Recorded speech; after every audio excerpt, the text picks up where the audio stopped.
Celtic are the most famous wearers of green and white hoops, but in 2025, some other clubs have gained publicity for this top too. In a nod to their earlier histories, both Hibernian and QPR have worn a shirt like this. Celtic's first ever top was an all-white shirt, but the club soon switched to wearing green and white stripes. This remained the club's image until August 1903, when they decided to make the change to their now recognisable uniform. Celtic's green and white hoops are recognised all around the world. And over the years, the Boys have faced many clubs that have also had this look at some stage. This podcast tells their stories. In 2024, the Boys met another team that wear green and white hoops. Highland League team Buckie Thistle came to Parkhead for a Scottish Cup match, although on that occasion they obviously had to wear their away top. Over the years, Celtic have also played other teams that wear the same shirt design as Scotland's league champions. Arguably the most significant of these is junior side St Anthony's, who play in Govan. The Ants also wear green and white hoops, and many people wrongly assume it's a tribute to Celtic. In fact, St Anthony's wore the hoops before the Celts. Some people actually believe that when Celtic first switched to wearing hoops in 1904, they had actually been inspired by the St Anthony's top. A Celtic team once met the Ants on the pitch. In 1913, a Celtic select went to Govan where they won 4-1 in a friendly fixture. Celtic have also faced clubs that more famously wear green and white hoops. Perhaps the side with most global recognition is Sporting Club de Portugal, often referred to as Sporting Lisbon. Celtic have met the Portuguese team at different times, but the most renowned of these was in 1983 in the UEFA Cup. With the Boys 2-0 down from the first leg, Celtic Park celebrated a fantastic 5-0 comeback. Just across the Irish Sea, Shamrock Rovers are another team whose strip emulates the Celts. Glasgow's green and white have met the Dublin side in various friendlies and also in the European Cup. In 1986, Celtic went to Milltown and gained only a narrow 1-0 lead. However, the 2-0 scoreline in the second leg ensured the Boys eased into the next round. Two other Irish teams have also worn the famous hoops. The most renowned of these are Belfast Celtic, a side which ultimately fell victim to extreme sectarianism in the north of Ireland. Before then, they faced their Glasgow equivalents on various occasions, starting in 1897 with a 4-0 win for the Scots at Solitude in Belfast. The last game between the two seems to have been a 1952 friendly, which ended 3-2 to the Glasgow Celtic. Another Belfast team is, despite the name, Donegal Celtic.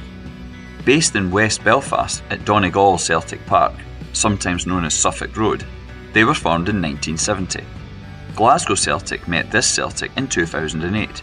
A Scottish side made up mainly of young players but also some first team men, including Derek Riordan and Thomas Gravison, won 1-0 in Ireland.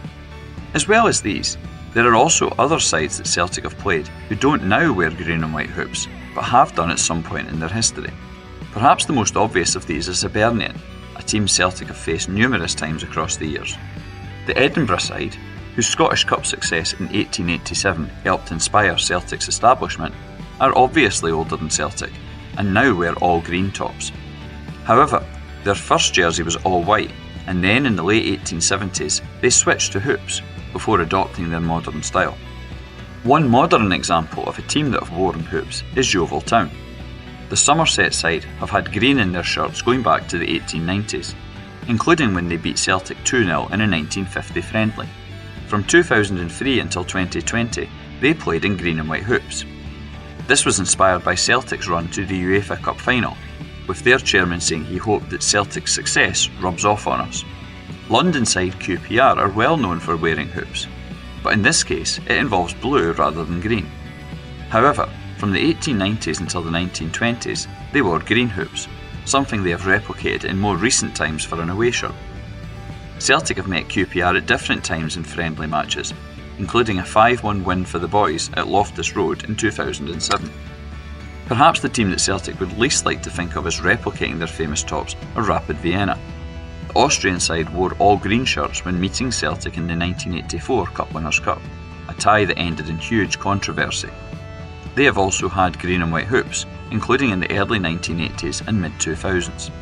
Celtic have faced multiple other clubs that have briefly worn green and white hoops, whether as a home or away jersey. This includes German side Grufer Fürth, Hungarian side Ferencváros, Welsh side Merthyr Tydfil, and also Sheffield Wednesday. Real Betis are another example, with a very strong Celtic connection. The Spanish team famously wear green and white stripes, although have had hooped tops too. In fact, their colours were inspired by Celtic. One of the Seville side's founders had lived in Scotland, where he became a Celtic fan, and so this played a part in the choice of colours for the new Real Betis. A less well-known hoop team that Celtic have faced is St Gallen. The Swiss side currently wear an all-green shirt, however at different times have had green and white hoops. The boys drew 0-0 with them in a 2019 friendly. In addition to all these teams, numerous others have had green and white hoops, although they have not yet faced Celtic. Examples of this include Panathinaikos, Santos Laguna, Bloemfontein Celtic, Eriskay, and also Catholic United, who were the childhood team of Cameron Carter-Vickers. The latter team have hoops because of Celtic, and a 1968 gift from the boys. The English team wrote to Celtic chairman Robert Kelly asking if he could provide them strips to wear in a cup final, and the subsequent donation ensured they would forever remain hoops wearers. It's always great to see green and white hoops around the world, but the version from Glasgow's East End will always be the most important of these. If you want to learn more about Celtic history, follow Hail Hail History on Twitter X. You can also take part in free Celtic history walking tours. Visit celticwalkingtours.wordpress.com for more details.